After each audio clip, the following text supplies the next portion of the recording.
Okay guys, so I did record this video and the plan initially was to have a full Premier League predictions, but because of the upload times etc, I'm just going to be doing the top 4 and I'll try and leave a list at the end of what I've predicted. I talked a little bit about transfers, I might even do that in the future. So thanks guys. So in 4th I've went for Liverpool. Obviously they've got Salah, Mane, Firmino, and they've just lost Gini Wijnaldum who's now moved to PSG. Um, and I'll talk a little bit about PSG at the end of this video just to give my opinion on their team. But we're focusing more on the Premier League until the end of the video. I think Liverpool are going to do good at the start of the season, but I just think that with Firmino getting older, and obviously I know they're all aging, but Liverpool are going to have quite a tough next few years in terms of replacing the front line and replacing some of the older players. For example, Jordan Henderson as well. I just think it's going to be quite tough with such the quality of the, like I said, the whole league. But I do think Liverpool will make top 4 in 4th. Now, one that hurts for me to say, but I think it's true. I think 3rd place is going to be Manchester United. It's simply because although they've signed Varane and they've signed Sancho, and they've still got a good few weeks to get a few more signings in, I think with the squads like Manchester City, and not just Manchester City, but that's one of the examples, it's going to be quite a tough season. I think Manchester United are going to have an okay start. They're going to pick up mid-season, and then they're going to start to drop off towards the end. But hopefully the reduction of playtime in Bruno is going to allow him to perform better when he does play. And obviously Van der Beek's going to be coming into the fold a lot more. Now, the very controversial last two. You guys have already picked up on the fact that I haven't named Manchester City yet, and I haven't named Chelsea yet.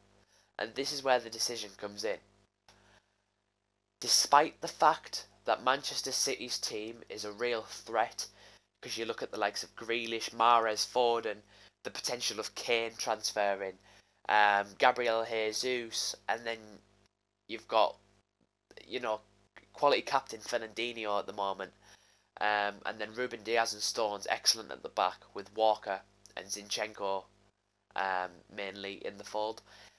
I do think that in this instance Manchester City are going to finish 2nd in the Premier League, simply because it's a lot of pressure to keep on winning things, and with the amount of the players in their squad, it's going to be hard to rotate. Like I said, they've just signed Jack Grealish. They've got so many attacking options. Not to even forget the quality of Foden and Mahrez. Obviously, they might be losing Bernardo Silva, but he hasn't really been on form this year anyway. But yeah, as much as it pains me to say, I do think Manchester City are going to finish above Manchester United in 2nd place. Which means, obviously, I've put Chelsea as my 1st place for the Premier League this year. A lot of you will wonder why.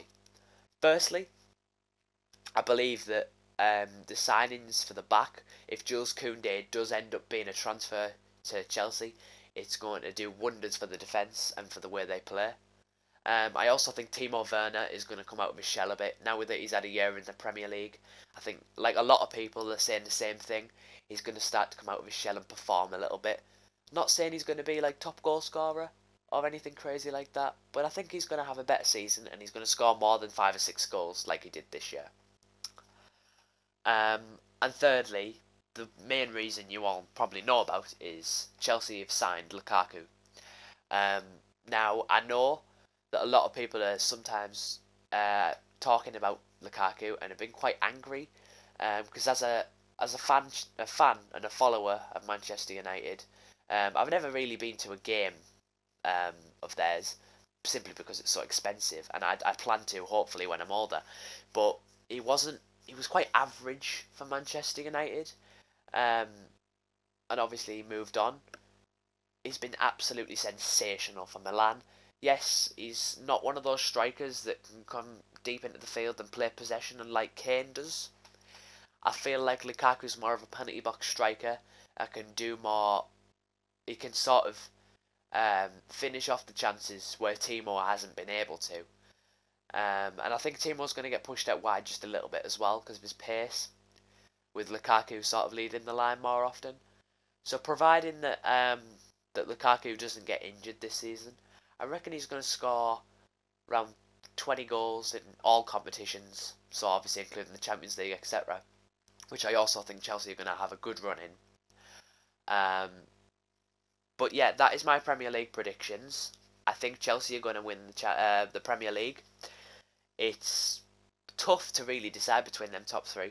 I will say though, Chelsea, City, United and Liverpool, I think they all have the potential to win it. I just think it's going to be Chelsea. And especially under Tuchel's management as well, he's been really good for them. Okay guys, so as promised, I've left my list of the predictions here for every club, and feel free to pause and yeah, just do what you need to do. I also promised you guys that I'd talk a little bit about PSG as well earlier on. As you can see, I've got 3 PSG players in my squad. One of them newly signed, being Hakimi. So, I'm just going to put this straight out there. Some people don't agree. A lot of people do. I'm just going to say this now. In my opinion, PSG are going to win their league and the Champions League. PSG's squad looks deadly. After signing Wijnaldum from Liverpool, they've got Achraf Hakimi, as you can see in my squad. He's often going to be playing right back. They've got Donnarumma in goal as an extra goalie. Obviously, they've already got Keylor Navas. And Areola, who's obviously on loan now, so he's not playing with PSG. He will be with West Ham next year, after having a year with Fulham. Midfield options, you're talking Verratti, Paredes, because he tends to play more in the PSG midfield, and a lot like that. And obviously Neymar can play quite a good cam role. You got Di Maria right wing, you got Mbappe, who's been playing a lot of left wing, and then Messi, who can easily slot into striker. Or obviously Neymar can go out on the wing, Messi can drop down to cam, Mbappe can go into striker. You say the 4 names: Di Maria, Messi, Neymar, Mbappe. You see them all in the same team, and you just think, oh my gosh, PSG are going to have an amazing year, I think, in all competitions. And I know players don't just make a squad, but I think they've definitely got what it takes. And I think League One, I'll be very surprised if they don't win the League One, and be surprised if they don't at least make it to the final of the Champions League, if not win it. They've been so close the past few years, and maybe Messi is that one signing that they just need. But yeah, apart from that, I know it's been a bit waffly. I just wanted to make this video and see what you guys think. So leave a comment down below. Tell me what you think of this sort of video. Make sure you leave a like and subscribe. Thank you all very much for watching. And yeah, feel free to drop your predictions down in the comments below. See you later. Also, just a quick reminder while looking at this potential lineup, my predictions could be completely wrong. It's just what I think.